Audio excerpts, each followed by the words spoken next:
श्रीमद् भागवत जी के कितने लक्षण हैं? 10। कौन कौन से? अत्र सर्गो विसर्गश्च स्थानम पोषण भूत्यः मनवंतरेशानु कथा निरोधो मुक्ति राश्रयः। ये 10 लक्षण हैं। विधिवत आप मंगल में इनके नाम सुनिए। सबसे पहले सर्ग विसर्ग स्थान पोषण ऊति मनवंतर ईशानु कथा निरोध मुक्ति और आश्रय। सबसे पहला लक्षण क्या है? सर्ग। सर्ग कहते किसे हैं?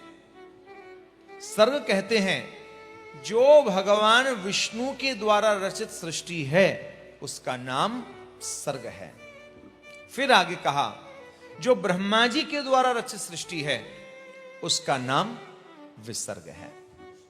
यानी कि भगवान नारायण की अपनी सृष्टि है और ब्रह्मा जी की अपनी सृष्टि है। ब्रह्मा जी की सृष्टि के अंतर्गत हम लोग आते हैं और भगवान नारायण की सृष्टि के अंतर्गत ब्रह्मा जैसे आया करते हैं। भगवान नारायण की अपनी सृष्टि, श्री ब्रह्मा जी की अपनी सृष्टि है। स्थान क्या है? स्थान कहते हैं जो परमात्मा का निजधाम है वह स्थान है। परमात्मा का निजधाम क्या है? स्थान क्या है? बोले परमात्मा का जो निजधाम है बस वही स्थान है। चौथा लक्षण है पोषण। पोषण कहते किसे है? सरल शब्दों में आपको बताऊं, सरल शब्दों में ही, जब दांत ना थे तब दूध दियो, जब दांत ना थे तब दूध दियो, जब दांत दिए तो वो अन्न भी दे है। जब दांत ना थे तब दूध दियो, जब दांत दिए तो अन्न भी दे है। जान को देत जहान को देत, जान को देत जहान को देत, वो तो को भी दे है।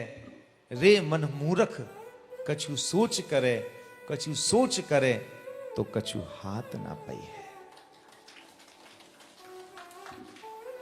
ईश्वर ने क्या नहीं दिया हमें? ये क्या है? पोषण।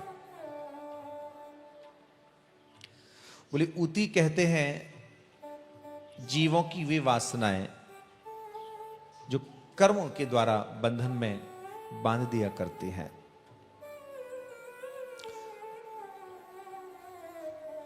बोले मनवंतर क्या है? इस श्रीमद् भागवत का 6वां लक्षण है। बोले मनवंतरों के जो अधिपति, तो भक्त कहता है कि हम तो बार बार इस भारत भूमि में जन्म लेकर के राम कृष्ण की सेवा करना चाहते हैं, मुक्ति नहीं चाहते। चारों मुक्ति न चाहे प्रेमी, ले सेवा को लेस। इसलिए भक्त कभी मुक्ति की भी आशा नहीं रखा करता। क्या कह रहा है? जन्म जन्म मोहि दीजियो श्री वृंदावन वास। इसलिए भक्त कभी मुक्ति की आशा नहीं रखा करता।